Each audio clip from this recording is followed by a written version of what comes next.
I always believed that I understood my loved ones well. But one ancient box in the attic turned my life upside down in an instant. These phrases wouldn't leave my mind when I first climbed into the attic of my grandmother's dilapidated mansion in the outskirts of Paris. This house had been familiar to me since early years. Peeling walls, the scent of old wood, armchairs where I once sat with my grandmother, absorbing her stories about bygone times. In those days, I didn't even suspect that right here lay a secret capable of destroying everything I considered true. My name is Anna, I'm 29, and I work in interior design. My everyday life seemed ordinary: work, friends, an apartment in the heart of Paris. However, family ties always showed through subtle cracks. My childhood was spent in my parents' home, Martin and Elizabeth, with my brother Alex. On the surface, everything was perfect: Sunday dinners, holiday evenings, conversations about work and studies. But sometimes, I caught strange tension in their eyes, barely noticeable silences when they thought I wasn't looking. My brother Alex always kept his distance from me. We communicated, of course, but his detachment was obvious. Friends sometimes asked why we were so different, but I brushed it off vaguely. It just turned out that way. My parents often argued over trifles: who washed the dishes, who forgot to pay the bill. I considered it typical household disagreements. But now I realize that it was just the tip of the iceberg. I arrived at the old mansion after my grandmother's death. Her passing created a void that was hard to fill. My mother, Elizabeth, asked me to sort through some things while she and my father handled the funeral arrangements. I reluctantly agreed, knowing that the attic was full of ancient boxes with items I'd never seen. The attic was permeated with the smell of dust and mold. Light seeped through a narrow window, illuminating cobwebs and dilapidated chests. I started sorting through the boxes, accidentally stumbling upon one labeled personal items. Inside was a stack of letters, yellowed with time, and several leather-bound notebooks. The first pages were just my grandmother's notes about her youth, friends, celebrations, but then I came across a letter addressed to my father. At first, I didn't pay attention to it. The letter was signed by a woman's name I'd never heard. The content was filled with emotions, reproaches, and expectations. With each paragraph, I felt my chest tightening. It spoke of a hidden affair with my father long before I was born. I recoiled, trying to calm my excitement, but my hands were shaking. Next, I found my grandmother's notebook. It detailed events that were never mentioned in our family. My parents' divorce, which happened long before my birth, was carefully concealed. My grandmother described arguments, secret meetings, about a figure who supposedly cared for me, but was actually involved in matters I had no idea about. Cold sweat broke out on my face. I couldn't believe that my entire life, from childhood memories to recent conversations with my parents, was built on deception. Alex turned out to be the product of a hidden affair that was kept silent. Relatives I didn't know existed in the shadows, and now I held the evidence in my hands. Emotions shifted: shock, skepticism, horror, betrayal. I felt trapped in a reality where everything familiar turned out to be an illusion. But this was just the beginning. I began verifying the letters and notebooks. Old photos depicted smiling strangers. Some letters referenced bank accounts, documents that could overturn views on inheritance and property. I realized that I held the key to the past, which could tear apart current family bonds. The first attempts to unravel the mystery were difficult. My parents began noticing my suspicious curiosity. Questions about the past irritated them, and they often evaded direct answers. Alex, previously detached, now showed clear displeasure when I tried to ask about the ancient papers. He insisted that not everything needs to be known, and it's better to forget the past. But I couldn't stop. Something inside me craved the truth. I understood that if I didn't figure it out now, the shadow of this mystery would haunt me forever. Each new paper, each photo revealed fresh aspects of a story I hadn't expected. That day in the attic, I learned a simple axiom: the family I knew was just a mask. Behind the smiles and routine conversations lay a tangled web of secrets, ready to collapse from a light push. I didn't know what lay ahead, but I was convinced of one thing: my life would never be the same. After several hours in the attic, where I flipped through letters and notebooks, a real storm raged in my mind. Each new revelation made me doubt everything I knew about my loved ones. I realized that if my parents found out about my discoveries, the outcome could be unpredictable. The next day, I returned to my apartment, clutching my grandmother's old notebook. I decided to start small, review old photos, and compare them to the letters. In one photo was a man I'd never seen before. The inscription read, "My dear childhood friend, 1968. My heart pounded faster when I realized this could be the individual my grandmother mentioned, somehow connected to my father. I decided to approach my parents cautiously, hoping for an honest conversation. At dinner, I noted how my father, Martin, nervously intertwined his fingers, and my mother, Elizabeth, tried to distract me from the topic. I started by asking about old family photos. "Mom, Dad," I said softly, "who is this man in the photo from 1968? Elizabeth smiled, but the smile was forced. "Oh, that's an old friend of Grandma's. Nothing important." But Grandma wrote in her notebook about some secret incident. I hesitated but continued. "That happened before I was born." At that moment, I saw Martin tense up. His gaze briefly met my mother's, and something I hadn't noticed before flashed in their eyes: fear. "Anna," my father said, "sometimes the past is better left in the past." But I couldn't stop anymore. I felt like I was on the edge of a revelation that would change everything. I decided to examine the papers left after my grandmother while they were in the kitchen. There, I found old bills, letters, and even notarial acts indicating that my parents had concealed a divorce and a series of financial manipulations. As I read, Alex entered the room. His eyes immediately filled with annoyance. "What have you found now?" he asked with a hint of threat in his tone. "Trying to dig up the past again that you don't need to know." "But this is our family," I exclaimed. "I have the right to know the truth."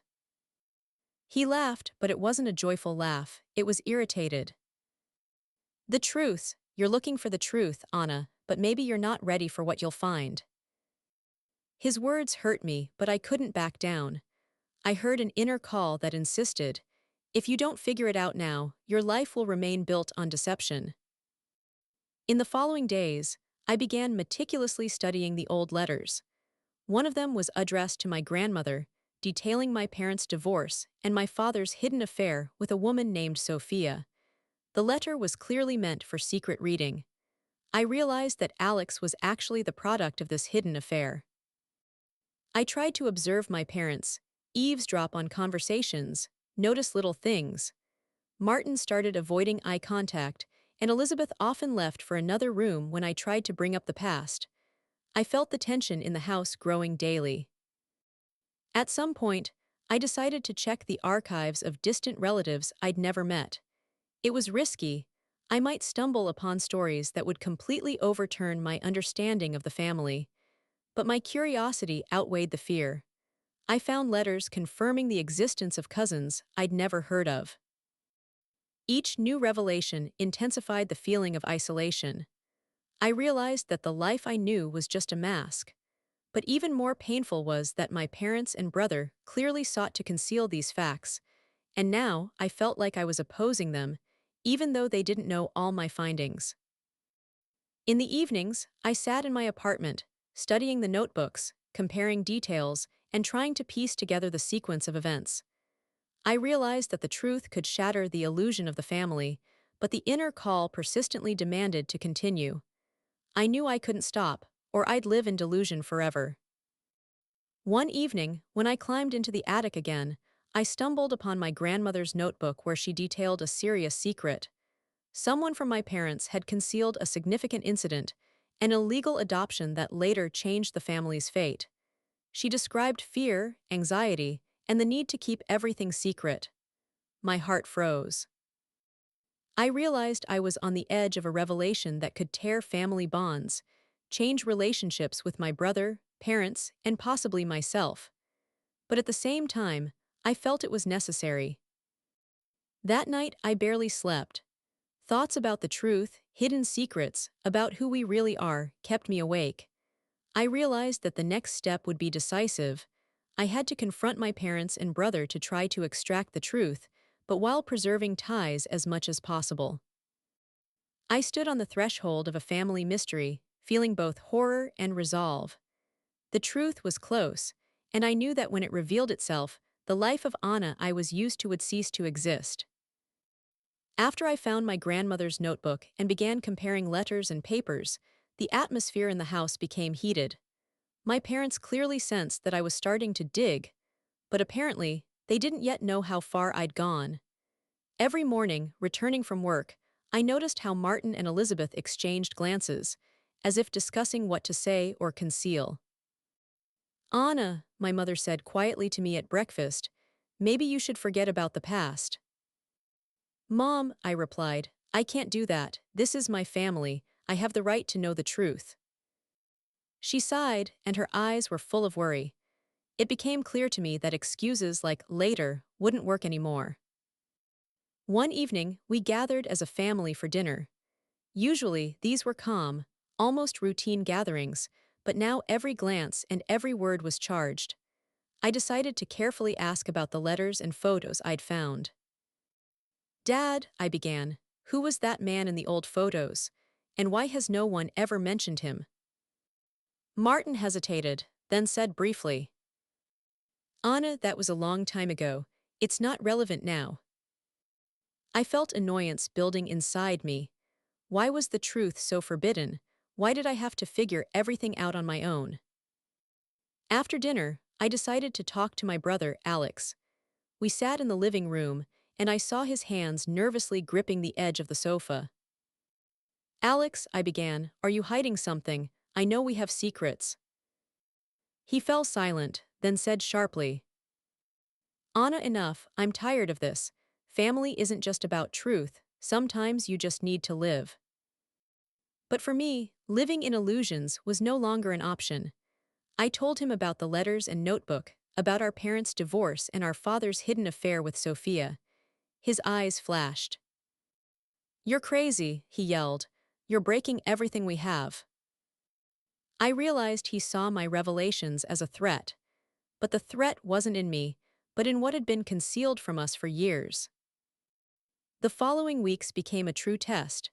Every time I tried to talk to my parents, they evaded the topic or changed the subject. Alex locked himself in his room more often. I felt isolated. The only consolation was my grandmother's letters and notebooks, where I found more information.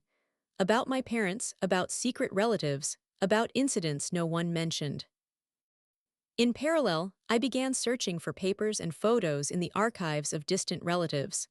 My goal was to understand who they were and how they were connected to our family.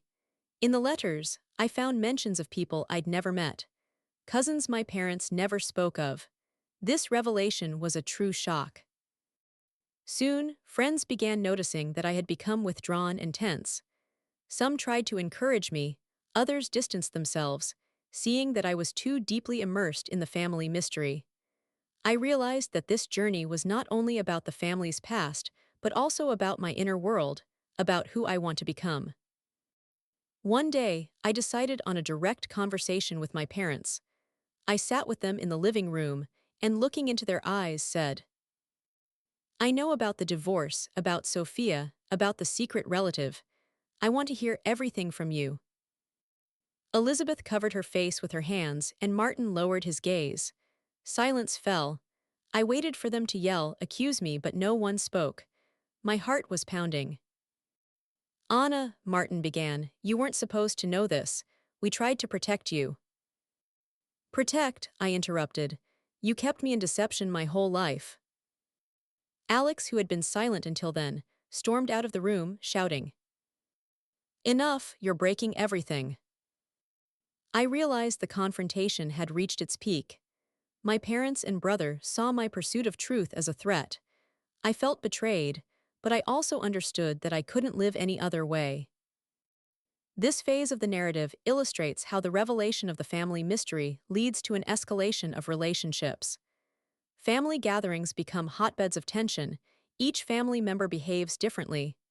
Parents, evasively, brother, annoyed and threateningly, Anna persistently and resolutely. Days turned into weeks, and I delved deeper into the family's secrets. Each letter, each photo, each paper revealed new layers of the past. I already knew about my parents' divorce, about Martin's hidden affair with Sophia, about mysterious distant relatives. But the true secret still lay somewhere in the attic, in the ancient box of my grandmother's legacy. One rainy evening, when my parents had left on business and Alex had locked himself in his room again, I decided to open my grandmother's last notebook. It was dilapidated, tattered, with yellowed pages. Every word seemed significant, as if my grandmother foresaw that someone would someday learn the truth. If you're reading this, I said aloud, then it's time to learn my truth. With each page, I felt more and more that my life was about to change. The notebook told of events no one should have known, about an illegal adoption of one family member, about an old financial fraud, about hidden affairs that broke the lives of those around. And there was a name, the name of the person I considered my father, but who in reality was. No, it's unthinkable. My hands trembled. I closed the notebook for a moment, trying to comprehend what I'd read. Everything I believed in was crumbling. Every detail, every episode of childhood now took on a different meaning. Emotions boiled, from shock to anger, from horror to betrayal. I tried to talk to Alex, thinking my brother should know. Alex, I said quietly, you need to see this. He looked at me with annoyance. Anna, enough, I don't want to know this. But I knew that if I didn't reveal the truth to the family completely, I'd never be able to live peacefully. The next day, I tried to talk to my parents again. This time, I was ready for confrontation. Dad, Mom, I've studied Grandma's notebook. I know everything. I want to hear the truth, I said resolutely. Elizabeth cried out. Anna, how could you? Martin tried to intervene. We tried to protect you. You're too young to understand the consequences. But I was no longer a child. Protect, you concealed illegal adoptions, fraud, and betrayals. My voice trembled, but the words were strong. You made me part of a deception that's destroying everything around. Alex stormed out of the room, slamming the door, and my parents remained stunned, as if I'd struck them to the core.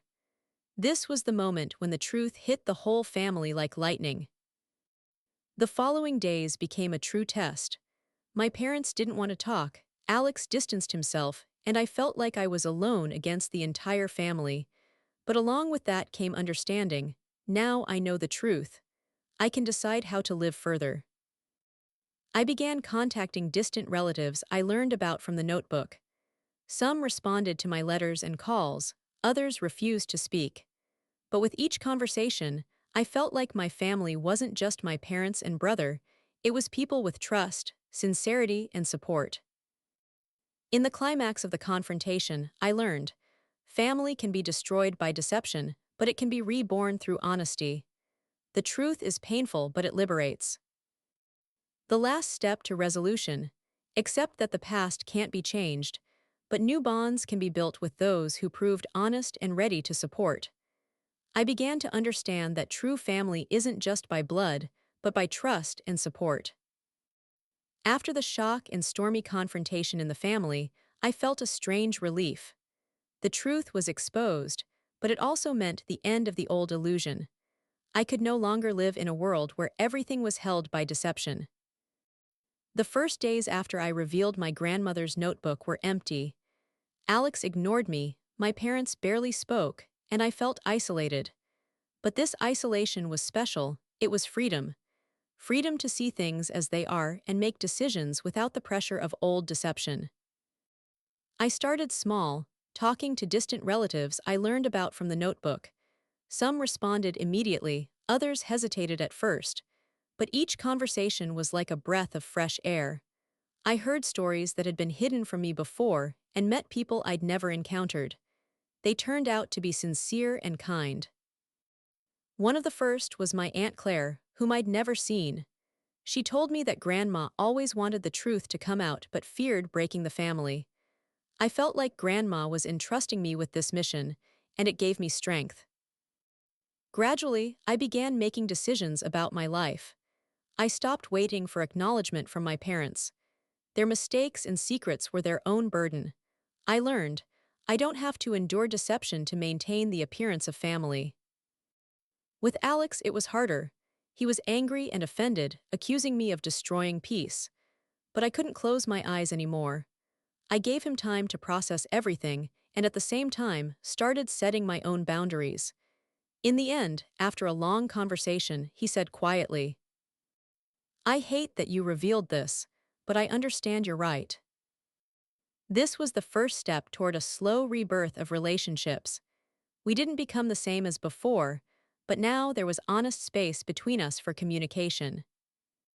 I also learned that true family isn't just those related by blood. It's those who support, trust, and accept you as you are.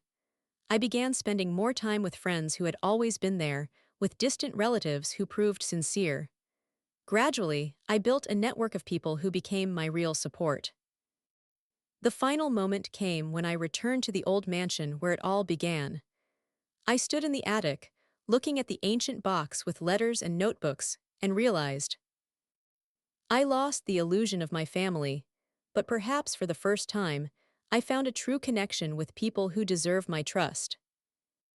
This realization brought peace. I learned, the past can't be changed, but you can choose who to keep close in the present, and that was my true family. The last entry in my notebook. I lost the illusion of family, but for the first time, I found people with whom I want to build my life.